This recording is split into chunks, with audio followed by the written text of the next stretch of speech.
اگر ایران امروز ایستاده، اگر این سرزمین با تمام زخم‌های تاریخ هنوز نفس میکشه، دلیلش فقط کوه‌ها و رودخانه‌ها نیست.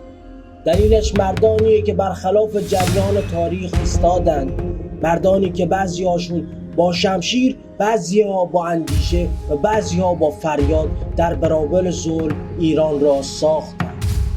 اما فقط 5 نفر بودن که پایه‌های این سرزمین را محکم کردند. این داستان اون 5 نفره، 5 مردی که ایران را ساختند در سرزمینی که هنوز نام ایران به معنای امروزیش شناخته نمی‌شد. پسری متولد شد، پسری از قوم پارس، نامش کوروش بود. اما هیچ کس نمی‌دانست که این کودک قرار است بزرگترین امپراتوری جهان باستان را بنا کند. روایت‌ها می‌گویند که در زمان سلطنت آستیان پادشاه ما خوابی دید که نوش روزی تاج و تختش را خواهد گرفت. از ترس این پیشگویی فرمان داد نوزاد تازه متولد شده دخترش کوروش کشته شود. اما چوپانی به نام مهرداد کودک را پنهان کرد و در دامنه‌های کوه پرورش داد. کوروش در میان دشت‌های وحشی نه در کاخ بلکه در دل طبیعت و فقر بزرگ شد. همینجا بود که فهمید قدرت واقعی در بین مردم بودن است، نه بر فراز آنها. وقتی بزرگتر شد متوجه اصل نسبش شد. از تبار شاهان پارس بود، پدر بزرگش دشمنش بود. در سکوت ارتشی از قوم پارس و متحدانش تشکیل داد. در سال 550 پیش از میلاد در نبردی بزرگ با آستیاگ روبرو شد و پیروز شد. اما نکته اینجاست، او نه تنها آستیاگ را نکشت بلکه با احترام با او رفتار کرد. این اولین نشانه از شخصیت بی‌نظیر کوروش بود. با فتح ماد، بابل، لیدیه و بخش‌های از آسیای مرکزی، کوروش تبدیل به پادشاهی شد که بر بیش از 25 ملت حکومت میکرد. اما او مثل اسکندر یا چنگیزخان نبود. او به مردم اجازه میداد زبان، مذهب و آیین خود را حفظ کنند. نه معابد را ویران کرد، نه کتابخانه ها را سوزاند. در فتح بابل مردم بابل با گل و شادی از او استقبال کردند. کوروش فرمان داد خدایانشان را به معابد برگردونند. یهودیان که سالها اسیر بابلی ها بودند به فرمان کوروش آزاد شدند و به سرزمین خود بازگشتند. همین حرکت باعث شد تا در کتاب مقدس عبری از کوروش به عنوان مسیح خداوند یاد شود. کوروش فرمانی صادر کرد که بعدها روی استوانه گلی در بابل حک شد.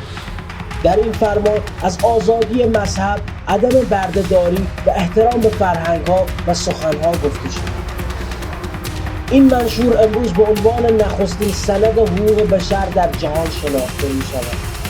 در آن نوشته شده بود: من فرمان دادم که هیچ کس مردم سرزمینی را مجبور نکند خدای خود را عوض کنند و آنان آزادند در خانه‌های خود با آرامش زندگی کنند.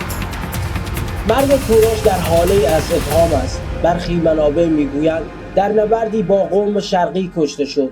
در پاسارگاد مقبره‌ای ساده بدون تجمل ساخته شد. روی آن نوشته شد: ای انسان‌ها، هر کسی هستید و از هر کجا می‌آیید، بدان که من کوروش هستم، بنیانگذار امپراتوری ایران. بر این آرامگاه من حسادت نکن.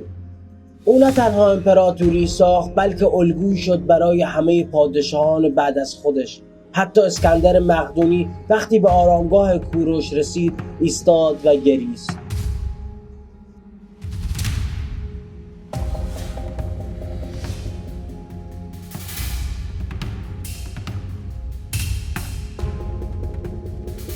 در روزگاری که اروپا در تاریکی قرون وسطی فرو رفته بود، در شرق ستاره‌ای طلوع می‌کرد.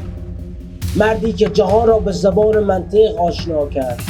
محمد در حدود سال 780 میلادی در شهر خوارزم از سرزمین‌های بزرگ ایران زمین به دنیا آمد. او در عصری میزیست که خلافت عباسی به تازگی بغداد را پایتخت علم جهان تبدیل کرده. از کودکی عاشق ستارگان بود. شبها به آسمان نگاه میکرد و سوالاتی در ذهنش شکل میگرفت. که هیچ کس در خوارزم پاسخش را نمی‌دانست. پس راهی بغداد شد، شهری که به دستور مأمون خلیفه عباسی بیت الحکمه را بنا کرده بودند. بیت الحکمه یکی از دانشگاه‌های عظیمی بود، جایی که دانشمندان ایرانی، هندی، یونانی و عرب دست به دست هم داده بودند تا علم را از گذشته بیرون بکشند و به آینده برسانند. در اینجا بود که خوارزمی با ریاضیات هند آشنا شد. آثار اقلیدس را خواند و فهمید که روش جدیدی برای محاسبات نیاز است. اما خوارزمی فقط مترجم نبود، او خالق بود. در سال 1820 میلادی خوارزمی کتابی نوشت به عنوان الکتاب المقصر فی حساب الجبر و المقابله و این یعنی خلق علم جبر. او برای اولین بار معادلات درجه 1 و درجه 2 را به شیوهی منطقی حل کرد بدون اینکه به اعداد منفی نیاز داشته باشد. این روش راهی برای حل تمام مسائلات مالی، هندسی و حتی فیزیکی زمانه خودش بود. امروزه واژه جبر از همین کتاب گرفته شده. او جبر را از ابزار ریاضی به زبان تفکر تبدیل کرد. بدون جبر فیزیک نیوتن، نظریه انیشتین یا حتی مهندسی مدرن وجود نداشت. در کنار جبر خوارزمی چیزی نوشت که باعث شد اسمش جاودانه بشه.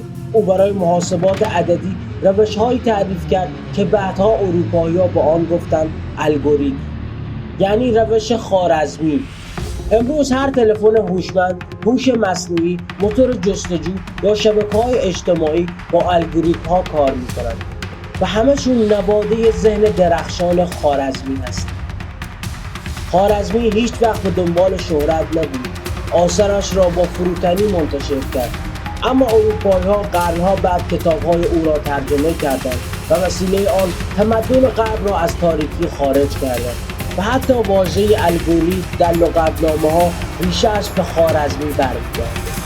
خوارزمی در سکوت از دنیا رفت، اما علم او تمام جهان را فرا گرفت.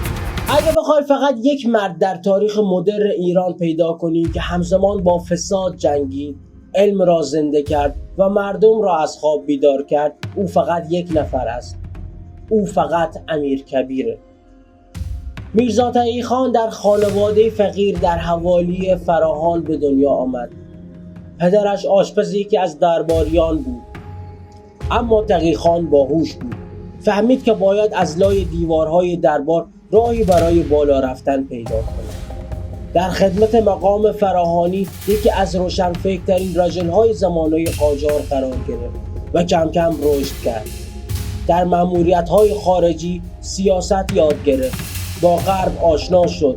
فهمید که دنیا داره با علم جلو میره، اما ایران در خرافه و فقر دست و پا میزد.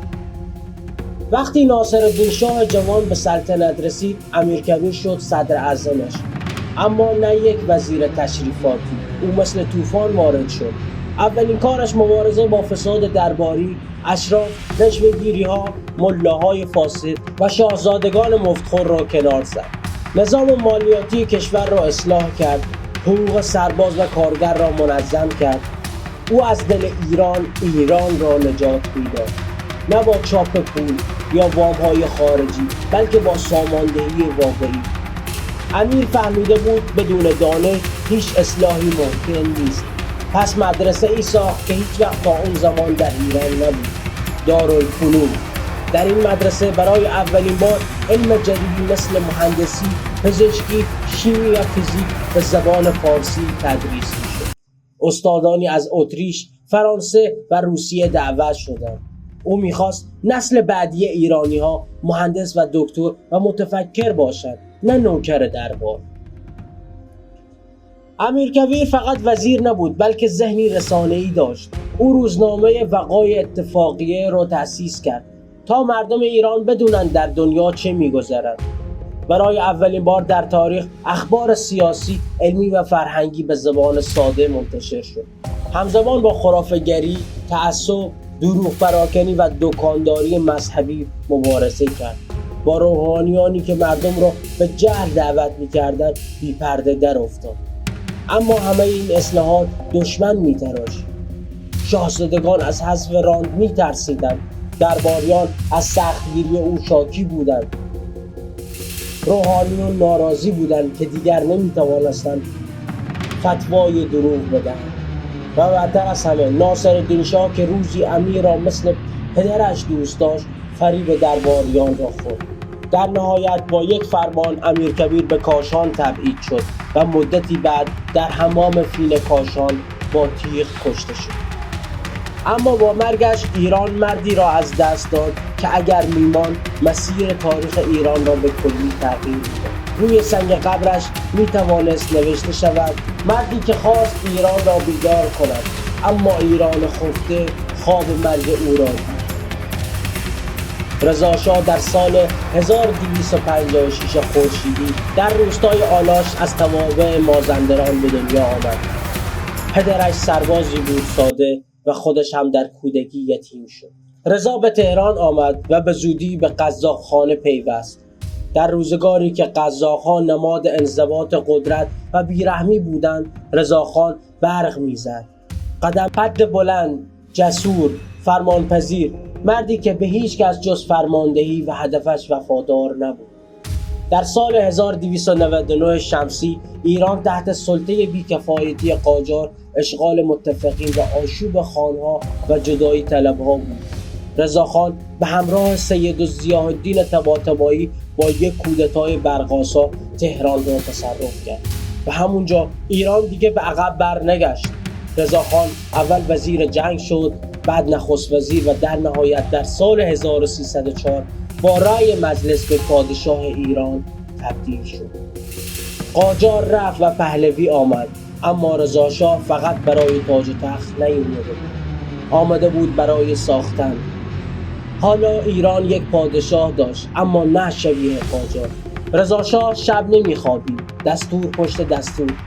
ارتش نوین تأسیس کرد، سربازخانه های جدید، اسلحه خانه ها، آموزش نظامی، مدارس مدرن ساخت.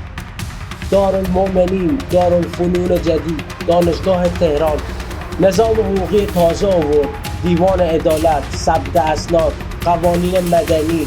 ولی اوج کارش این بود: راه آهن سراسری ایران از بندر شاه در خزر تا بندر شاپور در خلیج فارس با دست کارگرهای ایرانی بدون کمک خارجی ها یک شاهکار ملی ساخت. او شاه بود اما مثل مهندس میساخت، مثل ژنرال میجنگید و مثل دیکتاتور فرمان میداد. رضا شاه فهمیده بود تا زمانی که خرافه، قشریگرایی و عقب ماندگی مذهبی در ایران زنده باشد پیشرفت ممکن نیست. پس دست به کاری زد که در تاریخ بی سابقه بود: کشف حجاب اجباری زنان. زنان باید چادر را کنار می‌گذاشتند. روحانیت محدود شد، مدارس دینی تعطیل شدند. لباس متحدالشکل آورد، همه باید کت شلوار بپوشند.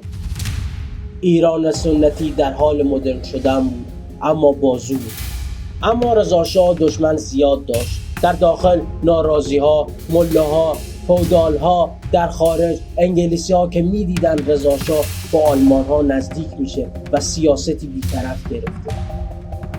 در جنگ جهانی دوم با حمله انگلستان و شورش به ایران، رضا شاه را وادار به استعفا کردند. او تبعید شد و به جزیره‌ای دور در آفریقا و اونجا در تنهایی مرد.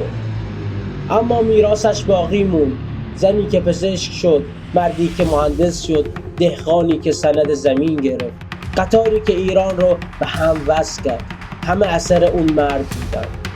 اگر کسی که ایران رو به دنیای مدرن آورد مصدق کاری کرد صدای مردم ایران برای اولین بار تو گوش امپراتوری ها زنگ بزنه، اما مسیرش مثل قهرمان‌های تراژیک یونانی، پر از افتخار ولی پایانی تلخ. محمد مصدق در سال 1261 در تهران به دنیا آمد. از خانواده اشرافی اما روشنفکر. در دوران قاجار برای تحصیل اقتصاد و حقوق به اروپا رفت. در سوئیس دکترا گرفت، اما وقتی برگشت سیاست ایران پر از فساد و نوکری برای قدرت‌های خارجی. او سالها وزیر و نماینده مجلس بود، اما همیشه یک خط قرمز داشت: ایران باید مستقل باشد. در دوران سلطنت پهلوی اول و بعد محمد رضا شاه شرکت نفت ایران و انگلیس مثل یک اژدهای چاپالگری عمل می‌کردند. نفت ایران را می‌بردند و سود را توی لندن تقسیم می‌کردند و برای کارگرهای ایرانی فقر باقی می‌داشتند. مصدق به مجلس رفت و یک هدف داشت: ملی کردن صنعت نفت. مردم ایران حتی بازاری‌ها و مذهبی‌ها پشتش ایستادند و در سال 1330 مجلس قانون ملی شدن نفت را تصویب کرد. و در سال 1330 مجلس قانون ملی شدن نفت را تصویب کرد با امضای مصدق. برای اولین بار بعد از قرن‌ها ایران مال خودش شد. حالا مصدق نخست وزیر بود، ولی نه مثل بقیه. نه دربار رو میخواست، نه ثروت، نه وابستگی. او ساده زندگی میکرد، با مردم حرف میزد و حاضر نشد حتی $1 از انگلیسی ها عقب نشینی کند. این ایستادگی جهان را شوکه کرد. انگلیس شکایت به دادگاه الهه برد، اما مصدق با دفاعی تاریخی پیروز شد. او یک قهرمان جهانی شد، تیتر روزنامه‌های پاریس و نیویورک. اما همین پیروزی‌ها دشمن‌هایی ساخت که صبر نداشتند. در داخل ایران شاه و دربار از محبوبیت مصدق می‌ترسیدند. ارتش زیر نظر شاه بود، مصدق نمی‌توانست بهش تکیه کند. در خارج انگلیس و آمریکا نقشه کشیدند. عملیات آژاکس به فرمانده CIA و MI16 کلید خورد. در مرداد 1332 با رشوه، تعرفه و حمایت ارتش کودتا انجام شد. مردم در ابتدا مقاومت کردند، اما در نهایت مصدق در خانه‌اش دستگیر شد و ایران دوباره افتاد به دست شاه. مصدق رو به جرم خیانت به کشور محکوم کردند، اما در دادگاه او با صدای لرزان اما رسا گفت: من نه برای قدرت نه برای ثروت بلکه برای استقلال این مملکت قیام کردم. به 3 سال زندان محکوم شد و بعد تا آخر عمر در احمدآباد در تبعید خانگی ماند. سال 1345 در سکوت مرد، ولی یک چیز موند: او تنها نخست وزیر ایرانی بود که با دستان خودش نفت ایران رو پس گرفت و هنوز هم وقتی مردم از استقلال حرف میزنن اسمش زمزمه میشه. 5 مرد، 5 سرنوشت، 5 مشت به دیوار تاریکی.